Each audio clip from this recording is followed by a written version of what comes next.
নমস্কাৰ, আকৌ আপোনালোকক বিদ্যাদৰ্শ চেনেলটোলৈ স্বাগতম। আশা কৰোঁ আপোনালোকে মোৰ আগৰ ৰেচিঅ' ভিডিঅ'টো ভাল পালে সকলোৱে। এতিয়া আজি মই আপোনালোকক প্ৰপ'চনৰ বিষয়ে কিছুমান কনচেপ্ট দিবলৈ চেষ্টা কৰিম। যিকোনো মই যিমানখিনি পাৰোঁ আপোনালোকক সিমানখিনি মই দিবলৈ চেষ্টা কৰিম। তো প্ৰথমতে আমি প্ৰপ'চনটো কিনো হয় তাৰ বিষয়ে অলপ বিশেষভাৱে জানি লওঁ। তো প্ৰপ'চনছ মানে দুটা ৰেচিঅ' যেতিয়া মানে একে সমানুপাতত থাকে বা একে অনুপাতত থাকে, তেতিয়াহ'লে সিহঁত দুটাক সমানুপাতিক বুলি কোৱা হয়। যেনেকৈ A:B, A:B এইটো এটা ৰেচিঅ' আৰু C:D এই দুটা ৰেচিঅ'। ইহঁতি যদি একে অনুপাতত থাকে ইহঁতক আমি সমানুপাতিক বুলি কওঁ। মানে A:B আৰু C:D যদি একে ৰেচিঅ'ত থাকে তেতিয়াহ'লে আমি ইহঁতক প্ৰপ'চন বুলি কওঁ। ছাপ'জ যদি A:B 2:3 অনুপাতত আছে, তেতিয়াহ'লে C:Dও 2:3 অনুপাতত থাকিব লাগিব, মাষ্ট বি। তেতিয়া আমি A অনুপাত B আৰু C অনুপাত Dক একে সমানুপাত বুলি ক'ম। মই ইহঁতক এনেদৰেও লিখিব পাৰোঁ, A:B = C:D বুলি লিখিব পাৰিম। A/B = C/D আমি পাম ইয়াৰ পৰা।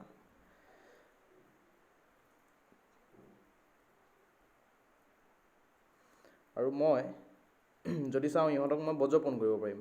A × D হ'ব, মানে A D লগত মাল্টিপুল হ'ব আৰু B C লগত মাল্টিপুল হ'ব।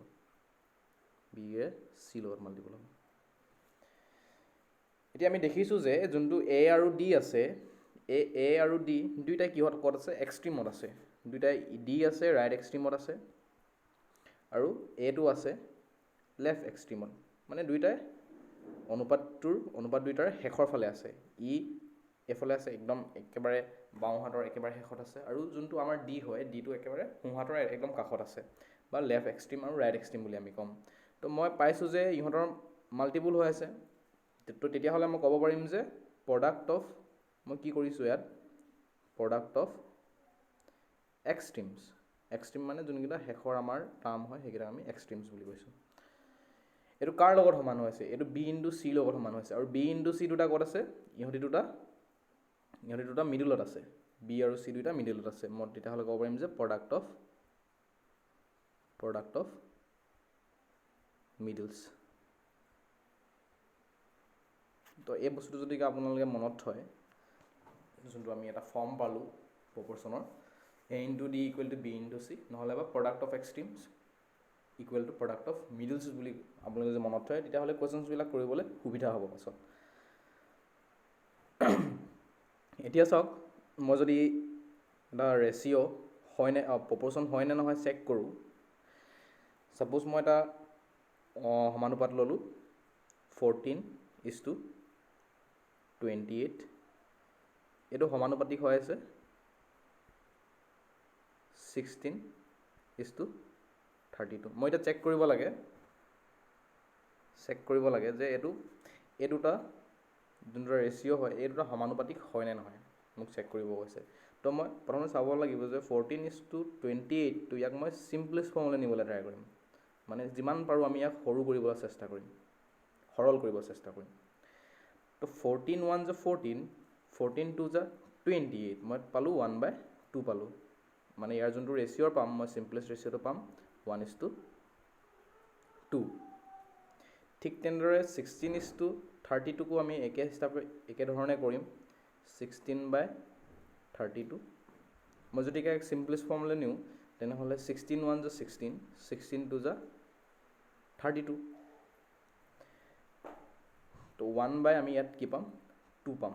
1:2 একে ৰেচিঅ' পালোঁ, যোনটো আমি ইয়াৰ পৰা পালোঁ, ইয়াৰ পৰা ছেইম পালোঁ, দুইটা সমান হয়। তো আমি গম পালোঁ যে দুইটা আমি ৰেচিঅ' সমানুপাত, বা আমি চিম্পলেষ্ট সৰল কৰি মেলি আমি একে অনুপাত পালোঁ।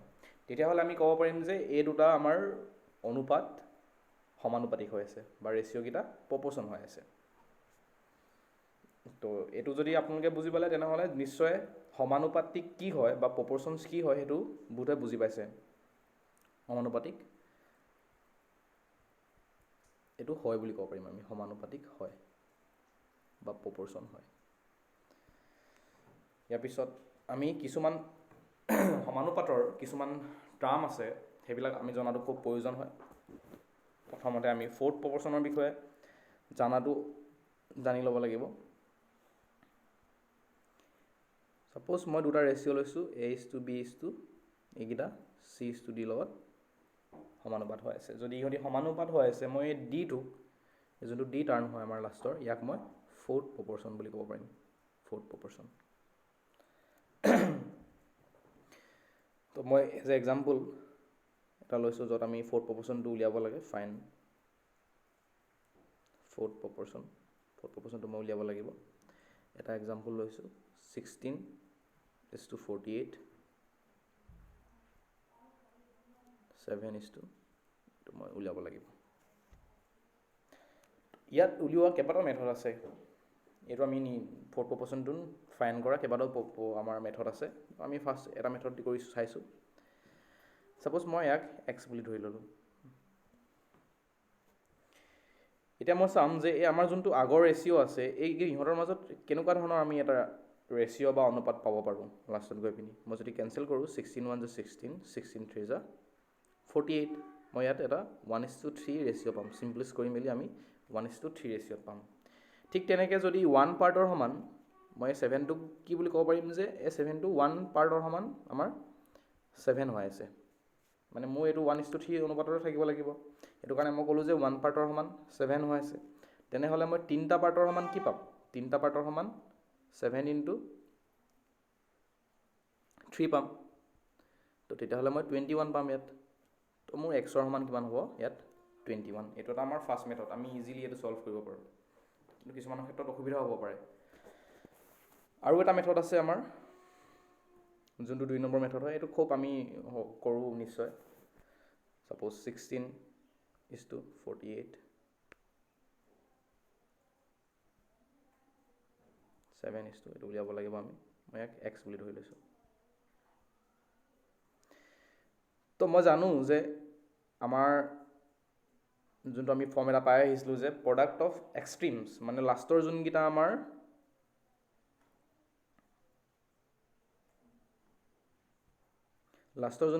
টাৰ্ম হয়, সেইকেইটা আমি মাল্টিপুল কৰিলে, যেনেকৈ 16 ইয়াত মোৰ কি আহিব, এইটো জেগাত মই যিটো এক্স ধৰিছোঁ, তো 16 × x = প্ৰডাক্ট অফ মিডল 48 × 7। এতিয়া মোৰ এই 16টো লেফ্ট হেণ্ড ছাইডত মাল্টিপুল হৈ আছে, তো এফালে গুচি গ'লে মোৰ 16টো ডিভাইড হ'ব এফালে। 48 × 7 / 16।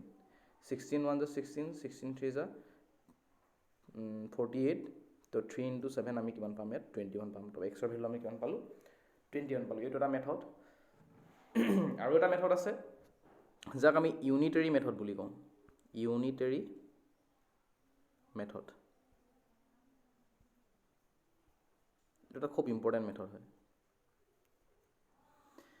যিহেতু আমি 16 পাৰ্টৰ সমান 48 পাইছিলোঁ, ইয়াৰ পৰা যদি চাওঁ মই যে 16 48ৰ লগত ৰেচিঅ' কৰি আছিলে, হয়নে নাই? তো 16 পাৰ্টৰ সমান মই 48 পাইছোঁ, তেতিয়াহ'লে মই ইয়াত 7 পাৰ্টৰ সমান কিমান হয়, এইটো 7 পাৰ্ট এইটো আছে যে, এইটো আমি ইয়াৰ 7 পাৰ্টৰ সমান কিমান হয় উলিয়াই দিব পাৰিম। তো 7 পাৰ্টৰ উলিয়াবলৈ হ'লে প্ৰথমতে মই এটা পাৰ্টৰ সমান কিমান হয় জানিব লাগিব, যোনটো আমি 48 / 16 কৰিলে পাম। তো ছাপ'জ মই যদি এজ এ এক্সাম্পল কওঁ যে দুটা বস্তুৰ সমান 6 টকা, দুটা বস্তুৰ দাম 6 টকা হয়, তো এটা বস্তুৰ দাম কিমান হ'ব? এটা বস্তুৰ দাম 3 টকা হ'ব। তেনেকৈ মই ইউনিটেৰী মেথডত আমি উলিয়াবলৈ জানো সেইটো বস্তু। ঠিক তেনেকৈ মই 6টা পাৰ্টৰ সমান 48, তো তেনেহ'লে এটা পাৰ্টৰ সমান 48 / 16 কৰিলে পাই যাম। কিন্তু মোক লাগে এতিয়া 7 পাৰ্ট। তো 7 পাৰ্ট মই 7টো মাল্টিপুল কৰিম ইয়াৰ লগত। তো 16:3 = 48 পালোঁ, আৰু 3 × 7 = 21। তো এই তিনিটা মেথডৰ জৰিয়তে মই ফ'ৰ্থ প্ৰপৰ্শ্যনটো আমি উলিয়াব পাৰোঁ। আপোনালোকে নিশ্চয় ফ'ৰ্থ প্ৰপৰ্শ্যন মানে কি গম পালে, আৰু কেনেদৰে আমি ইয়াক উলিয়াব পাৰোঁ সেইটো বুজি পালে। তো এতিয়া আমি নেক্সট আমাৰ যোনটো থাৰ্ড প্ৰপৰ্শ্যন হয়, তো তালৈ আমি আগবাঢ়োঁ। নেক্সট আমাৰ আহিব থাৰ্ড প্ৰপৰ্শ্যন। থাৰ্ড প্ৰপৰ্শ্যন আমি চি বুলিও কওঁ। চি। থাৰ্ড প্ৰপৰ্শ্যন হ'বলৈ আমাৰ ইয়াত ৰেচিঅ'কেইটা 3টা এনেকৈ থাকে। প্ৰথমতে মই একদম বেছিকটো আপোনালোকক বুজাইছোঁ। ইয়াৰ পৰা মই যদি চাওঁ, মই এবাৰ এ আৰু বিৰ লগত এটা ৰেচিঅ' পাম, বিৰ লগত এবাৰ কৰি মেলি পালোঁ। আকৌ যদি মই বি আৰু চিৰ মাজত যদি কৰোঁ, তেনেহ'লে বি ইজ টু চি পাম, আৰু ইহঁতি কি হৈ আছে, সমানুপাতিক হৈ আছে। মই এনেকৈ ইয়াত এইটো বনাব পাৰোঁ। তো এ বি ৰেচিঅ'টো বি আৰু চি ৰেচিঅ'ৰ লগত সমানুপাতিক হয়। তো মই ইয়াৰ পৰা জানো যে আগৰ পৰা আমি শিকি আহিছোঁ